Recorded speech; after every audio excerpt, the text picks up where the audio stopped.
Pilots வந்து 8 நாட்கள் திட்டமிட தான் போயிருந்தாங்க. ஆனால் 9 மாதம் வரைக்கும் அது திட்டமிடப்படாமல் கிட்டத்தட்ட 9 மாதம் அப்படின்றப்ப அவங்க எந்த மாதிரியான விஷயங்களை எதிர்கொண்டு என்ன மாதிரியான சவால்கள் இருக்கு?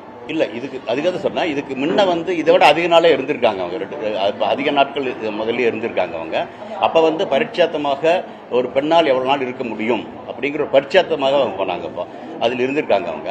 அப்போ வந்து பார்த்தீங்கன்னா கூட இது மாதிரி இந்த உடற்பயிற்சி மாதிரி நீண்ட தூரம் ஓட முடியும் அப்படிங்கிறத சிமுலேட்டட் மராத்தான் அப்படிம்பாங்க, அதுவும் பண்ணியிருக்காங்க.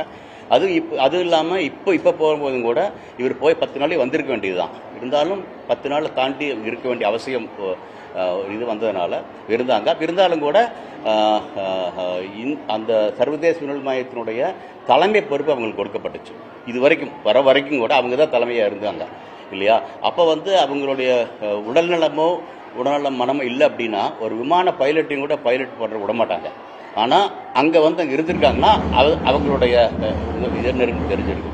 அந்த வகையில் என்னை பொறுத்தளவுக்கு அவங்களுக்கு எந்த பிரச்சனை இருக்கிற மாதிரி தெரியலை. இல்லை, இது ஏதாவது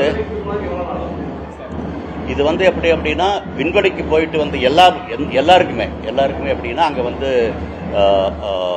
ஈர்ப்பு விசை கம்மியாக இருக்கிறதுனாலையும் பல மாற்றங்கள் உடம்புல நடக்கும். அதனால பூமிக்கு வந்த பிறகு இதை பழக்கப்படுத்தி கொள்றதுக்கு சில நாட்கள் ஆகும். அது வழிமுறை நடந்ததான். இப்போ மட்டும் இல்லை, இதுக்கு முன்னே அது மாதிரி தான் நடந்திருக்கு. அது மாதிரியான நடக்கும், அந்த வகையில் நடக்கும். மற்றபடிக்கு எதுக்கும் அவங்களுக்கு எது பிரச்சனை இருக்கு மாதிரி நான் நினைக்கல.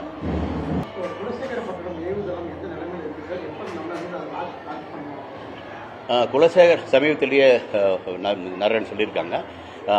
அதனுடைய பணி ஆரம்பிச்சிருக்கு. அது இல்லாமல் இப்போ இருக்கக்கூடிய காலகட்டங்கள் பார்த்தீங்கன்னா, இந்திய விண்வெளி ஆய்வுக் கழகத்தை தாண்டி தனியார் துறையும் ஏவுகள் அனுப்புவதற்கான வாய்ப்புகளை பார்த்துட்டு இருக்காங்க. பரிட்சாத்தமாக ரெண்டு அனுப்பிச்சதும் தெரியும். இப்போ அந்த வகைகளை பெரிய ஏவுதளம் தேவையில்லை.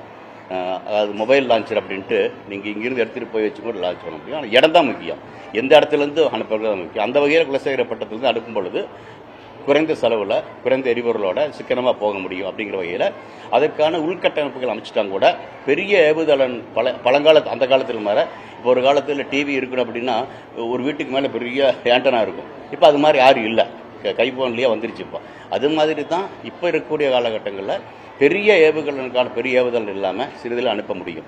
அதுவும் குலசேகரப்பட்டத்தில் இடத்துல வந்து சின்ன ஏவுகளை வச்சுட்டு செயற்கைக்கோள் அனுப்ப முடியும். அப்படிங்கிற வகையில் என்னை பொறுத்தளவுக்கு அங்கே தேவையான முக்கியமான ஆதாரங்கள், மின்சாரம், இங்கிருந்து போயிடுவதற்கான சாலை பாதுகாப்பு, அப்புறம் அங்கே இருப்பவர்களுக்கான குடியமைப்புக்கான வாய்ப்புகள், நீர் ஆதாரம், இதெல்லாம் இருந்துச்சுனால அப்புறம் செய்தி போக்குவரத்துக்கானது அங்கே இருக்கிறத வந்து மற்ற இடத்துல வந்து பார்த்துக்கணும். இந்த மாதிரியான உள்கட்டமைப்பு இருந்துச்சுனாலும் கூட ஏவுகள் அனுப்புவதற்கான வாய்ப்பு உண்டு. என்னை பொறுத்தளவுக்கு 1-1.5 வருஷத்துக்குள்ள கண்டிப்பாக 2வது வருஷத்தில் அது வந்து அதனுடைய இதுக்கே வந்துட வாய்ப்பு இருக்குது. பிளே ஸ்டோர் மற்றும் ஆப் ஸ்டோரில் இருந்து பாலிமர் செயலியை QR கோடு மூலம் பதிவிறக்கம் செய்யுங்கள்.